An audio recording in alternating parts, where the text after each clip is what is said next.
Bonjour tout le monde, aujourd'hui nous allons présenter les nouveautés du C++20 qui ont été mises à jour en juillet 2019 par la dernière réunion du comité ISO C++.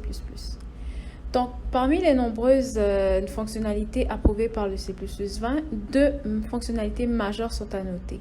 Il s'agit des fonctionnalités modules et coroutines.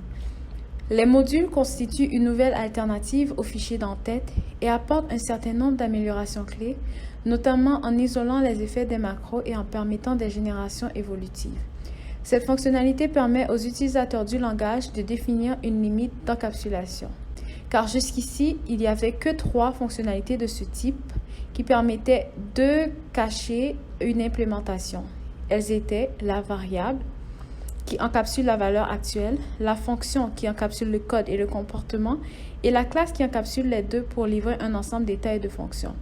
Donc, à ces 3 est ajoutée une quatrième, les modules, qui encapsulent les 3 pour en livrer un ensemble. Les coroutines, quant à eux, sont des fonctions qui peuvent suspendre et reprendre leur exécution tout en conservant leur état. L'évolution en C++20 va encore plus loin, donc leur implémentation est vraiment intéressante.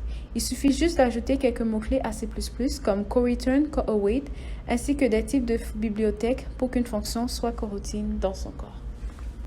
C++20 est la 9e version du langage de programmation C++ à la suite de C++17 et présente des majeurs ajouts pour faciliter la vie des programmeurs. C++ a une priorité de maintenance, c'est-à-dire une correction des bugs, l'identification des failles de sécurité et des besoins émergents, tout en s'assurant que l'architecture qui suit un modèle itératif évolutif reste conforme.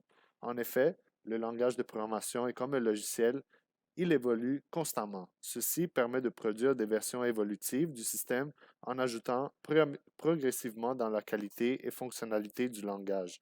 Malgré ces changements, C++20 présente des avantages et des inconvénients.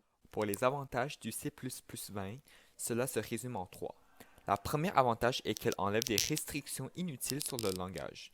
Ça se peut que parfois, vous dites que ce que j'ai écrit à l'écran a complètement son sens, mais que le compilateur ne veut simplement pas compiler et vous annonce une erreur que vous ne comprenez pas plus. Un exemple de cet avantage est dans les fonctions lambda. Ici, nous déclarons une fonction lambda qui retourne 5. Auto ici prendra donc un int. La deuxième ligne dit que newLambda prendra le même type que L, dont declarationType L. Ce code fait parfaitement du sens, mais pourtant, C++17 ne saura pas le compiler. Par contre, le 20 le saura. Le deuxième avantage est qu'il ajoute des fonctions utiles dans la librairie.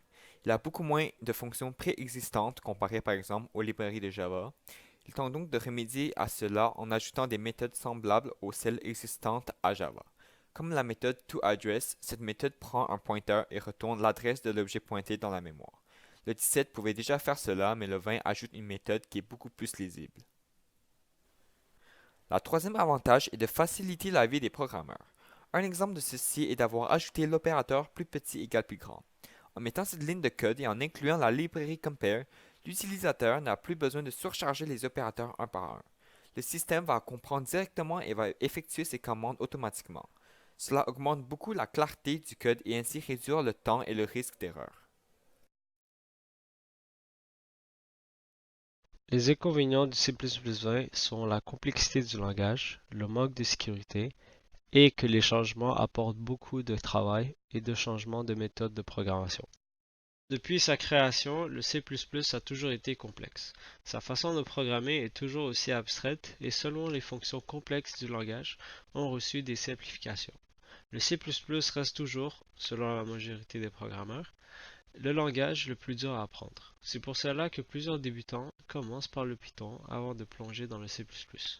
Les nouvelles fonctionnalités du C++20 ne sont que des additions au langage et non une simplification de la base du langage, ce qui n'améliore pas le cas. La sécurité a toujours été un problème pour le C++ car le langage, contrairement au Python ou à Java, ne montre pas d'erreur lorsqu'on accède à la mémoire qui n'a pas été attribuée à un type de données.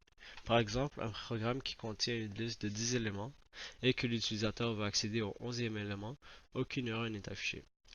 Ceci n'est qu'un exemple. Dans la version C++20, aucune fonctionnalité ne règle de problème liés à la sécurité. Selon plusieurs sources, C++20 va changer grandement les façons de programmer. Les nouvelles fonctionnalités sont des ajouts nécessaires au développement continu. Mais il y en a qui changent la façon d'écrire le code et comment manipuler les ressources disponibles. Ces changements sont plutôt durs à comprendre et nécessitent plus de temps aux nouveaux programmeurs à apprendre le langage et aux experts de se délaisser de leurs anciennes habitudes. Par exemple, les ranges vont maintenant remplacer les iterators qu'on utilise depuis longtemps.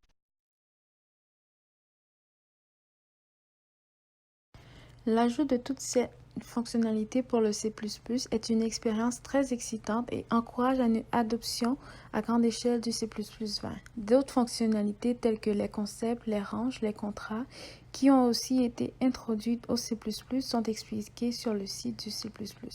Donc tout ceci encourage à faire encore plus pour la prochaine standardisation du langage à venir, le C++23. Merci.